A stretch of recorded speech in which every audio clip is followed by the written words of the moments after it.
to this demonstration of the new FleetLocate Compliance ELD solution, a webinar featuring leading experts Reza Hamadi and Tommy Johnson, sponsored by FleetLocate Compliance by Spirion.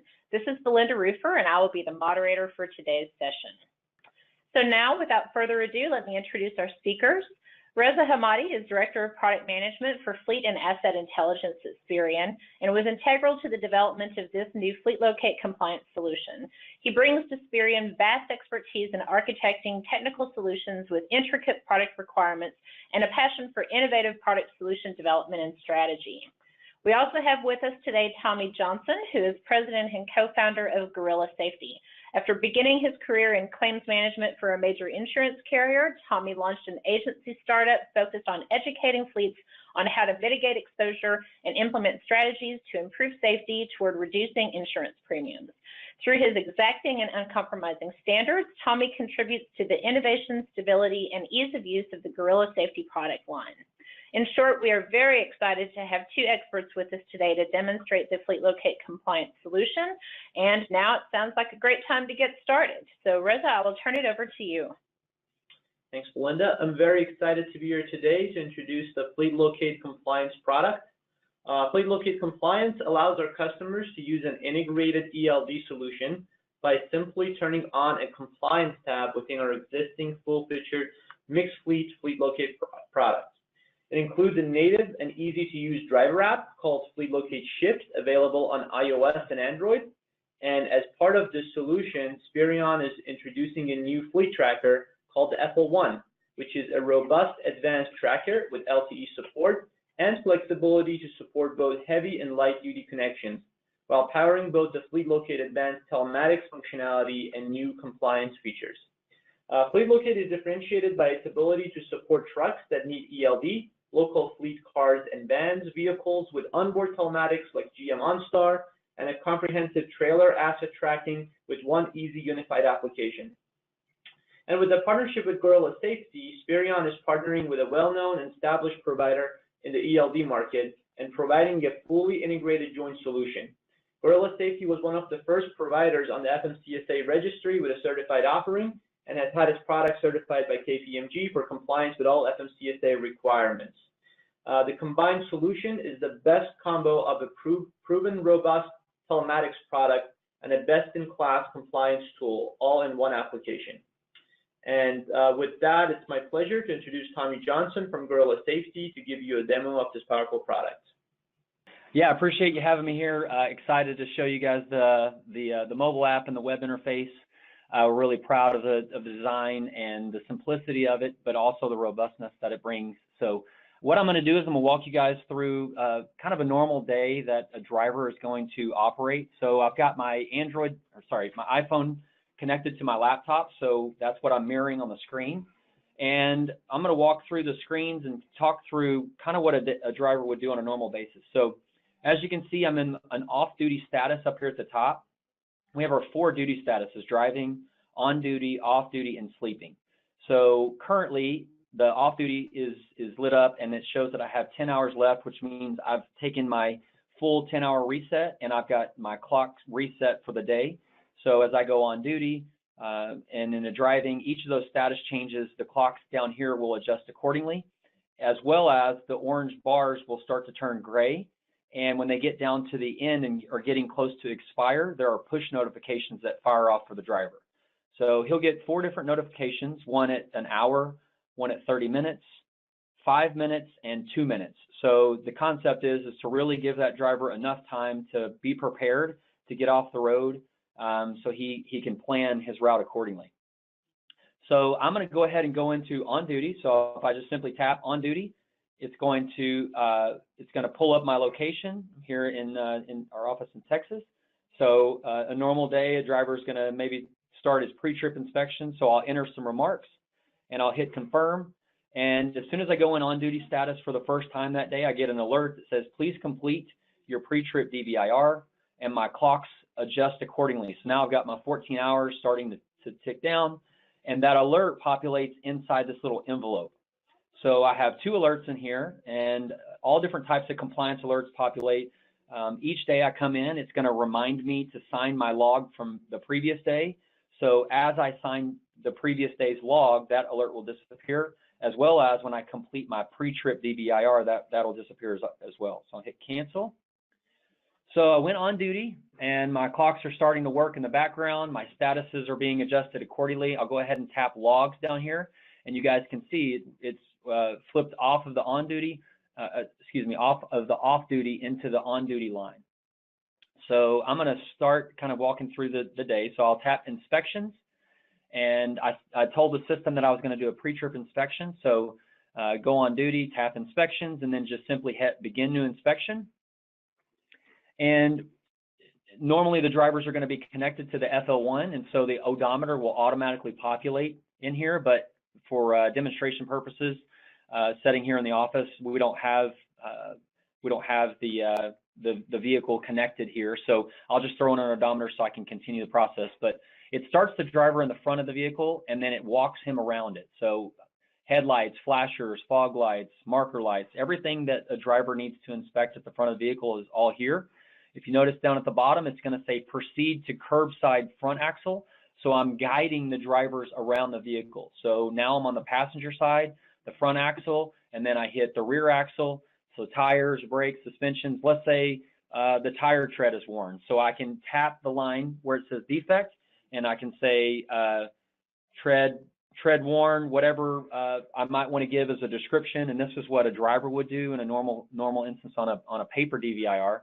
It's just now we're capturing that electronically, so you don't have anything that's lost. The person responsible for repairing it can actually read what the driver is intended. We also have this little camera icon, so the driver has the ability to snap a picture. So I'll take a picture of my computer, and that is what my fancy tire looks like. So now that tire picture is going to be stored with this DVIR through the entire process. And I'll just continue walking around. So I go to the rear, everything you need to inspect the rear of the vehicle. If I had a trailer attached into the system, it would also incorporate all the trailer identifiers that the drivers need to inspect. So I'll just complete that. So now I'm on the driver's side, rear and front. And then the last tab is in the cab. So you got the horn, the wipers, the brake test. And then you have this kind of catch-all remarks where you can come in here and add additional remarks, whatever a driver would want to notify a fleet manager or a maintenance manager or the mechanic of this vehicle. He can add those comments here. If you hit return, then the keyboard will disappear, and then the driver is going to determine, is the vehicle unsafe to drive or is it safe to drive? So as he selects, we'll say that the vehicle is safe to drive just for demonstration purposes, and then you simply tap sign and save. And I have the first time a driver goes through the registration, they'll apply their signature electronically, and that's stored. So now by simply tapping the word sign, it applies my signature on that DVIR. And I will bounce back to the dashboard down here on the bottom left. And as you can see, now I only have one alert. So the alert for the DVIR has been removed. Next thing I'm going to do is I'm going to sign my log from the previous day. So the dashboard is designed for really for the driver to be able to remain on the screen 95% of his day. He's got all of his status changes from on duty to off duty. When he pairs to the FL1, the device will automatically, it's paired through Bluetooth, and it will automatically kick the log into driving status as soon as the vehicle hits 5 miles an hour. So if I was paired, then the ELD light right here, this little icon will illuminate green.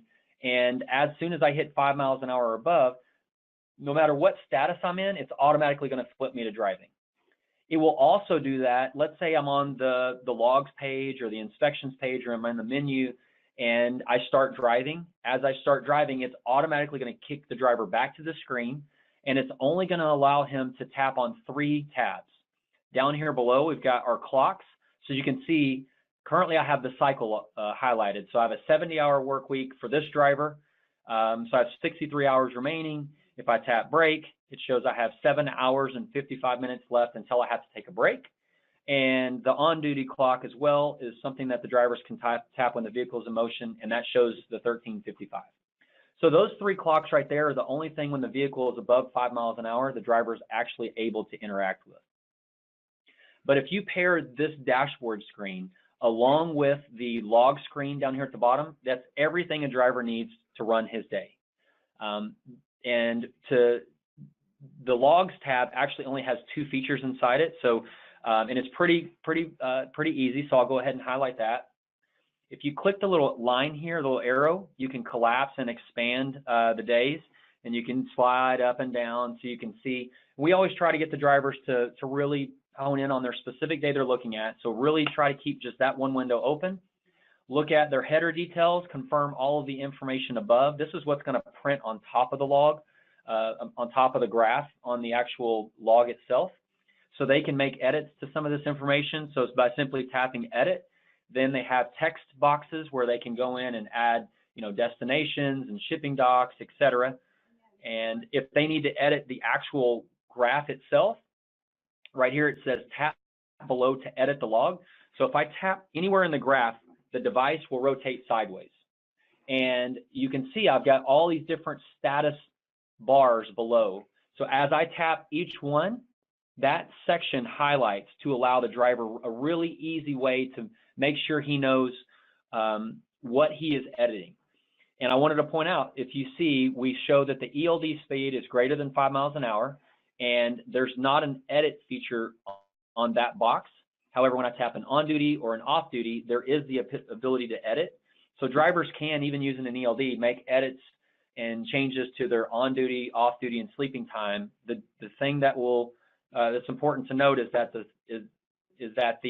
sorry, I had a phone call coming in, is that the system is going to keep a copy of that original and then store the latest version on the mobile device. So let's quickly walk through an edit process. So I'll tap edit. I have these little toggle bars here, and let's say I wanted to, at 8:58, from 8:58 to 10:21, I wanted to be off duty during that time, and I made a mistake and I forgot to do it. So below the graph, I make my adjustments, and I have 2 ways of changing it. I can slide the toggle bars, or I can tap in the start and the end and adjust the clocks accordingly.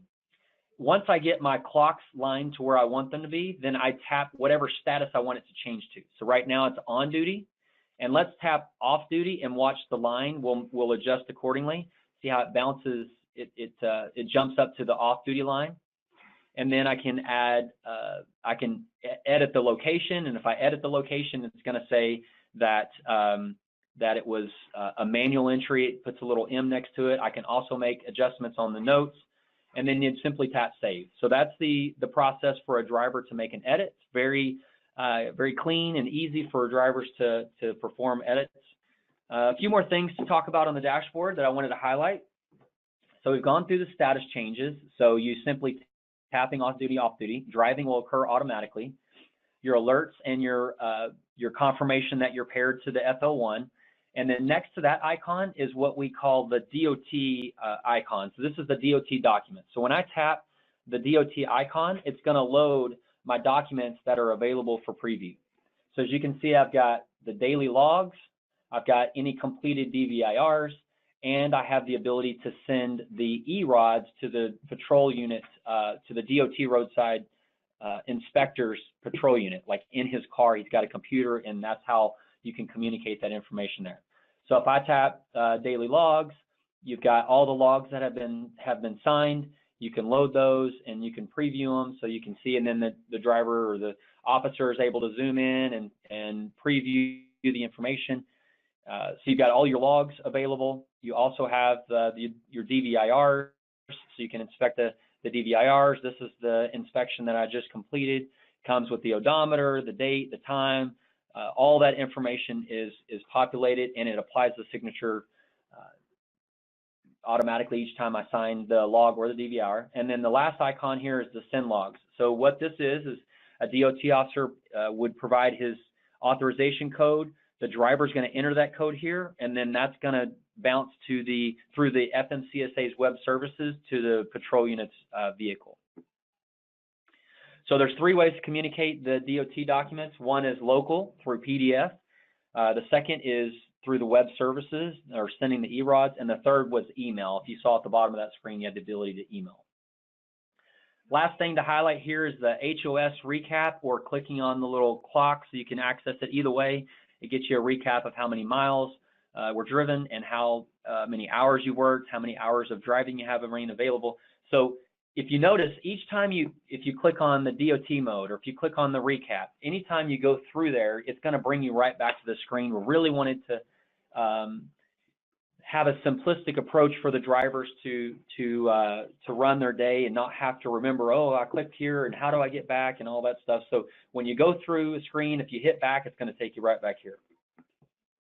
Let's go through a couple of the menu items and then we'll bounce over to the compliance, FleetLocate Compliance tab so we can show you the web portal. So the drivers have the ability to change vehicles and change trailers all on their own. They don't need to call anybody in the office to do that. We also have the policies and procedures for kind of the small to medium-sized businesses, and what that is that these are policies that fleet managers, as they register, if they want to use this feature, they can, and when they select those policies, it will assign to the driver, and the driver's allowed to preview them. He has to sign them, and then they're stored on the back end in the Fleet Manager portal, the compliance portal for compliance.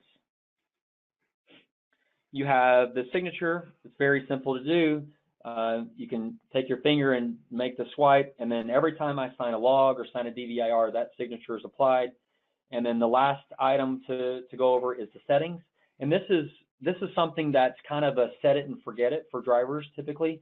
So they have their cycle rules. If they're passenger carrying, they would select the passenger carrying.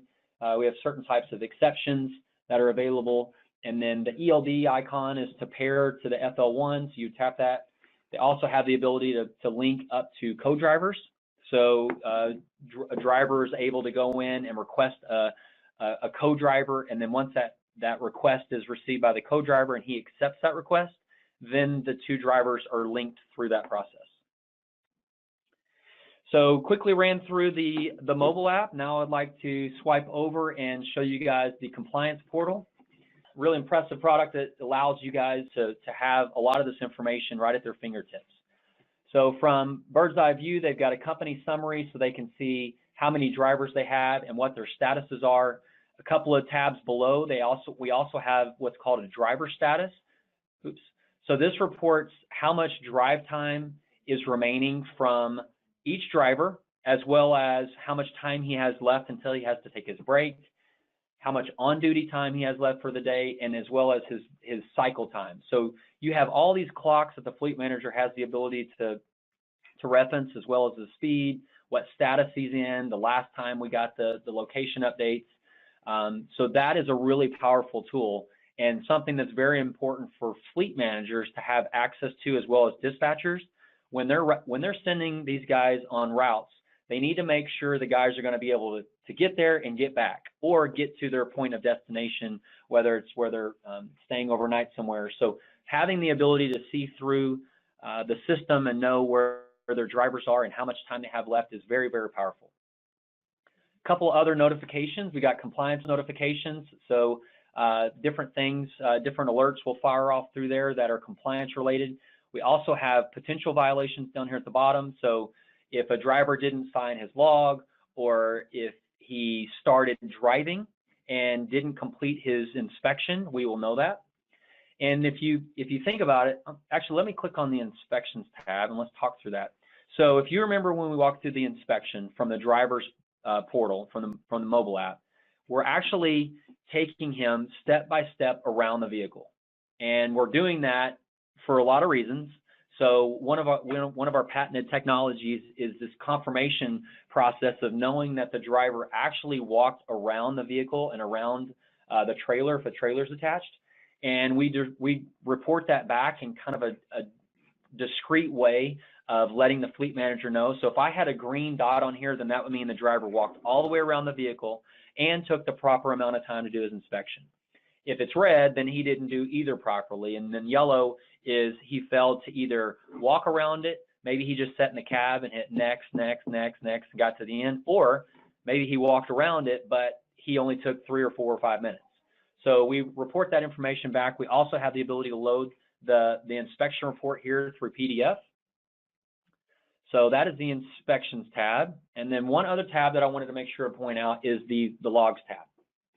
So from here, you can see that this reported data is the last completed inspection. So if I load this log, I can go into the logbook page, and then from here I'm going to have the detail, the PDF version of the log. I would also have, if there were any violations from that driver for that day, that would report back here.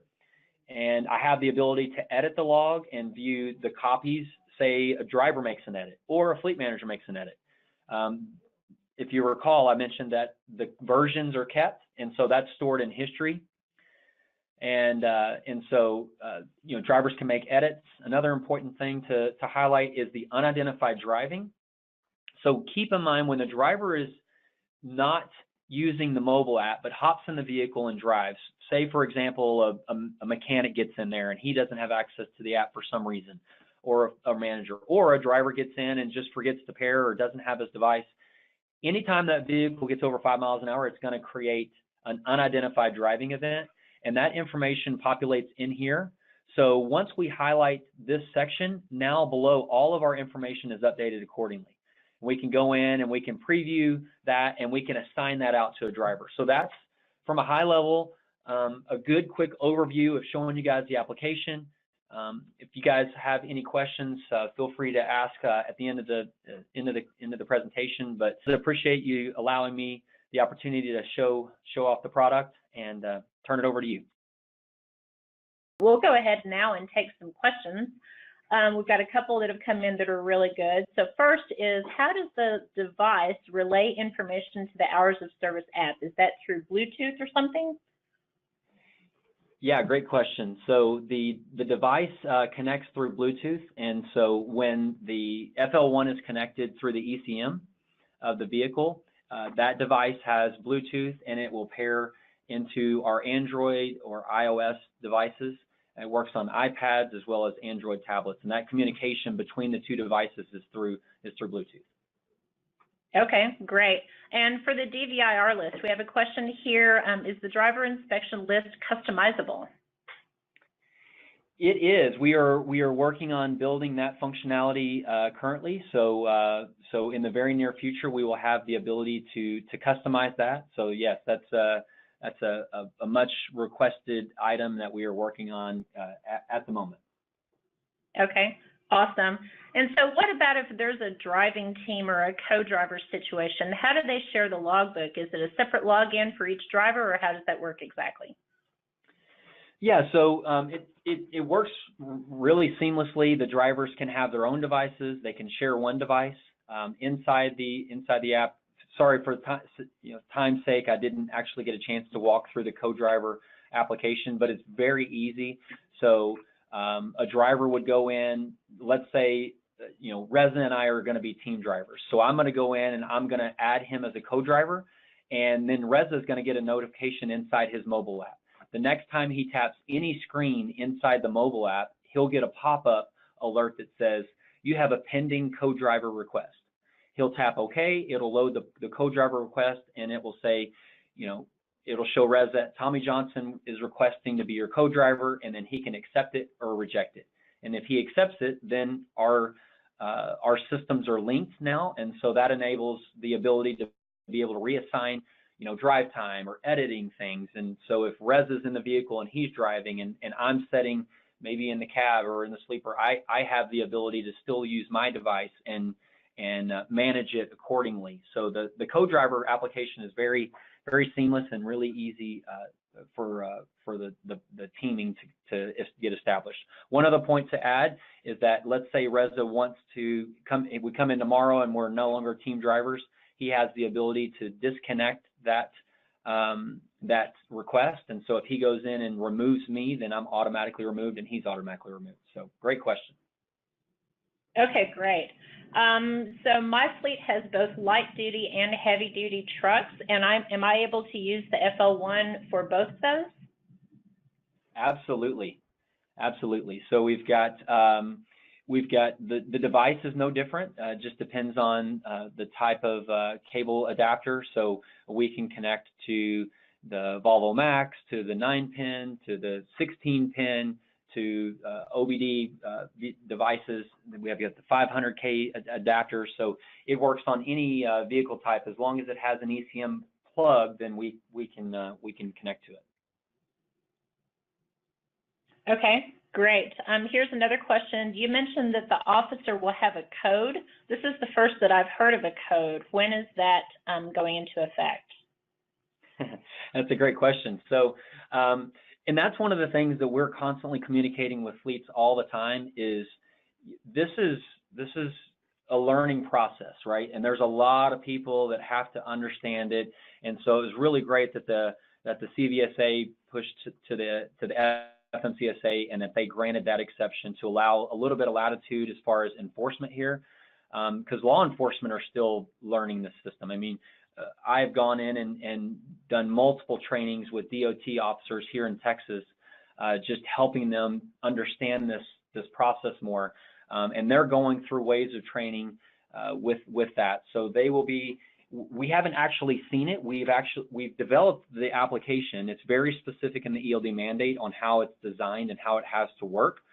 We haven't seen it actually in a patrol unit, so that's, I guess, to be determined. But the premises there and the concepts are there where the driver will have some type of identifier. He'll give that identifier to the driver, and then the driver will be able to communicate all of his ELD data through the web services portal. Okay, great. And here's another question. If a driver has used his phone in more than one truck, how will it know which vehicle to pair with? Great question. So if so each device has its own driver ID profile. So if I hop in a Freightliner today, and then tomorrow I'm hopping in a Peterbilt or Kenworth, whatever the vehicle is, I can disconnect and reconnect to any of those vehicles. And keep in mind, it's running through Bluetooth. So it's going to pair to that vehicle, and it's always going to pair to the vehicle with the closest proximity. So when I hop in that new vehicle, I'm going to establish that connection. And let's say, for example, because some of you guys might ask a question, what if we've got 4 or 5 trucks lined up in a row? And so what we do is we have a scanning feature inside the mobile app that allows, when that broadcast of the Bluetooth channel is opened up, it shows those 4 or 5 devices, and it'll show a signal strength, indicating to the driver which device that he needs to pair to, and he'll connect to that. And for example, if the driver makes a mistake and taps the wrong one and starts driving and then he loses connection, a pop-up box is going to appear on the mobile app, and it's going to say you've lost connection, and it gives him a couple of choices. He can ignore it, he can retry, or he can connect to a new device. So if he retries or connects to a new device, it's going to open up that Bluetooth scanning process and allow that pairing to be reestablished, so the driver can connect to the vehicle that he's in at the time. Okay, great. And so we've actually just got 2 more quick questions, which I'm going to address. The first one is this solution available now? And the answer is yes, the solution is available now. And then we also have the question, does this solution include both fleet management and ELD in one system? And the answer to that is yes. That's one of the greatest features of the new FleetLocate Compliance solution, is that it's not merely a standalone hours of service or ELD mandate related solution. What we've done here is we've taken our very robust, full-featured FleetLocate fleet management solution, and we've merely added the ability to add this new compliance tab within the user interface, so that fleets who need to comply with the ELD mandate, and maybe they also have vehicles or assets even such as trailers or containers or construction equipment that don't need to comply with the ELD mandate, all of that can be managed within the same FleetLocate manager portal. So that's one of the things that's very awesome about our new solution. So those were our final 2 questions. I would like to thank both Reza and Tommy for all of your excellent demonstrations today of this new solution. I also want to thank all of our listeners for joining us and for asking such great questions. We're happy to have had you all with us today, and we hope that you found this information beneficial. And with that, this concludes today's presentation. Again, thank you all for joining us, and feel free to reach out for a complete demonstration of FleetLocate Compliance. Thank you.